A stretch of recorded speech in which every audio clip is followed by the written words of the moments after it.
Hey guys, and welcome to this money making guide. I made this guide because a lot of people asked me to do it, and I think it will be a great video to boost my channel views and subscribers. But I also did it because I enjoy making videos. So in this guide I'm going to be talking about the basics, item searching, graph analysis, buying the items, selling the items, and I will finish this guide with some advice. Now on to the basics. I'm going to be talking about static versus non-static items, trial and error, high risk means high reward, and riches. So first off, the basics.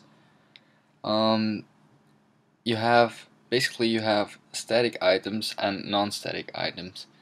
What you want to do when you're merging is you want to look for a non-static item because a static item will give little to no profit.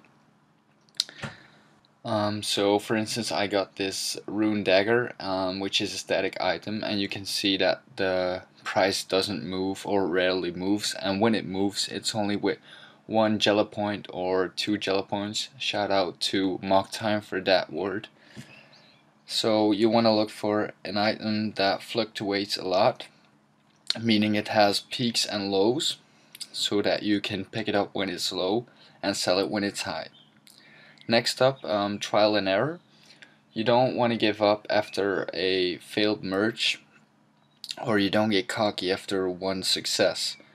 Merging is basically a process of trial and error. This meaning you'll fail sometimes and you'll win sometimes. That's just the basic principles of merging. Next up is high risk means high reward. This is a rule in merging as well as in life. The higher risk you take by letting the item rise and selling like only a week after you picked it up will also give a higher profit and therefore a higher reward, while as you sell it one day after you picked it up, this is a lower risk because mainly people will buy it because they're still picking the item up, and the profit will also be lower. Okay, so after this chapter we go to item searching. Now you always want to be in the highly populated world. For free-to-play players this is world 1, and for pay-to-play players you can pick world 2. Now there are 3 methods of item searching. Method 1 is looking around in the GE. You're always going to have people who picked up an item before you, and they're going to be mass buying or mass selling the item. Now, when people are massively buying an item, they probably picked up on an item before you, and you just check out the graph of the item they're buying, and you see if it's good enough for you to merge. And if it's good enough, then just go for it. And else you look around for some more, and you'll find an item that you need, or either they're mass selling an item. Now, this can mean 2 things. Either an item is drastically lowering and they're just panicking, or there are skillers and the item is lowering and they're panicking also, so they're selling their whole stock. Now you can benefit from this by picking up the item and waiting until it rises, or when you're afraid that it will lower, when you try to pick it up, you just leave the item. Now the second method includes doing the homework yourself. What this means is you're going to look at a list of most commonly merged items, and you're going to look for a fall or a rise on the graph. If there's a fall, you're going to pick up the item to sell it later. If there's a rise, you just wait for it to fall. Now, the most commonly merged items in free-to-play worlds are the God Armor sets, but these only give a lot of profit if you already have a lot of money, since you need to buy a huge amount of sets for a decent profit. Now, the normal rune sets also give a decent profit. Then you have the cooked and raw foods such as swordfish and lobsters. You also have the uncut gems, the amulets such as strength ami and magic ami, but also the logs bring a decent profit. In in pay-to-play worlds, you want to look for anything that is widely used by PKers or skillers or just normal players.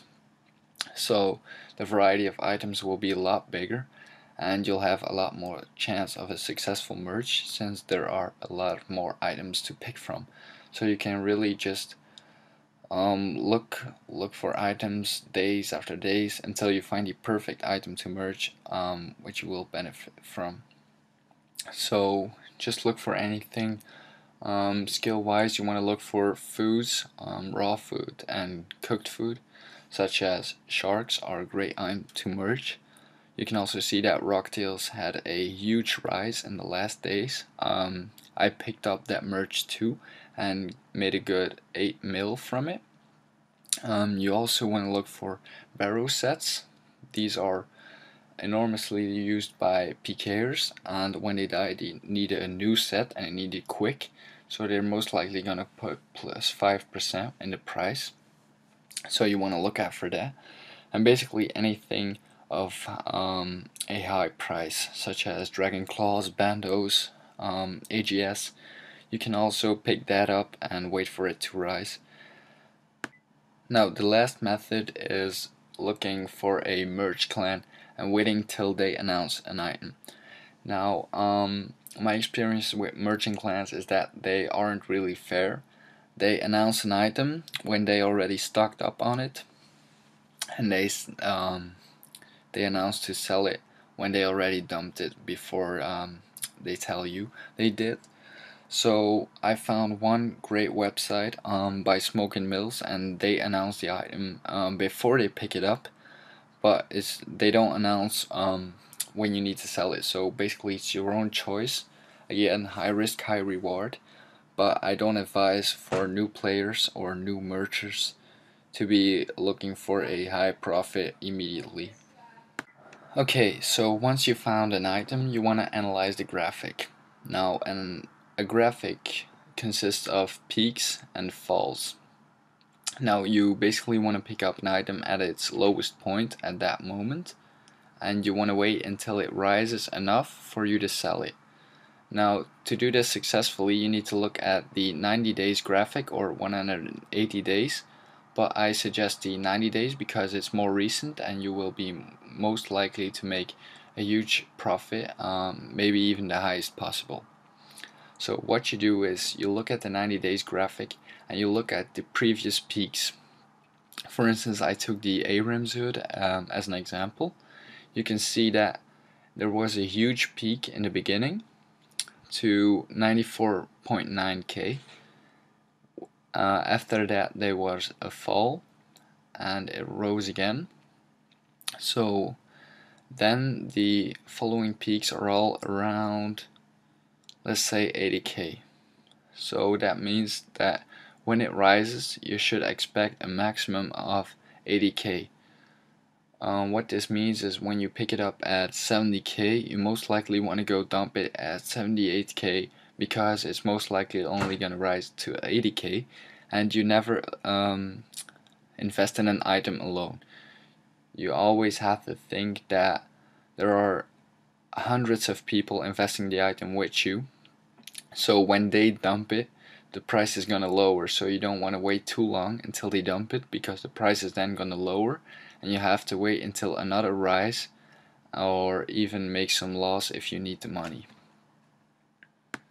Okay, so after you found the item and you analyze the graphic, it's time to buy the item. What you want to do is you want to search a bit for the right price for you to buy it. If an item is drastically lowering, you can buy the item at -5 or even -10%. If an item is only lowering a bit, you're most likely going to be able to buy it at -5 or lower than mid. And if an item is already on the rise and you're a bit late to pick it up, but you still want to pick it up, you're most likely going to be able to buy it at mid or even a bit lower than mid.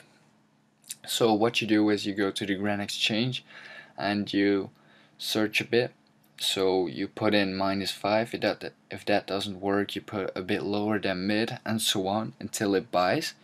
And then a few days later when you want to sell the item, you want to look for the price in the same way. You want to put plus 10%, like really exaggerate, and if it sells, you're lucky. If it doesn't sell, that's not too bad. You just lower a bit to plus 5%, and from there on you just do your thing and wait until it sells. Now I also advise using different slots when buying an item. For example, when you want to buy 50 staphyllites, you just instead of putting 50 in one slot, you just put like 25 in two slots. Now I don't know if this is bullshit or not, but some guy told me that these items buy faster than when you put it in one slot. Now correct me if I'm wrong though.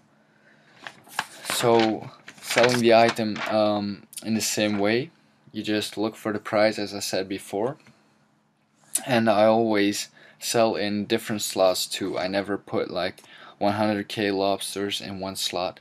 I put them in separate slots of like 25k or something. So to end this guide, I want to give you guys some advice.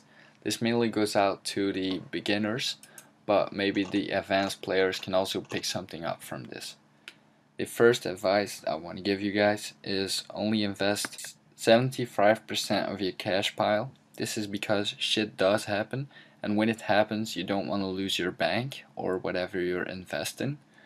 So only invest 75% because you always want to have a reserve to make your way back after a fail, or go skill or go train or whatever you want to do. Next advice is don't give up after a fail.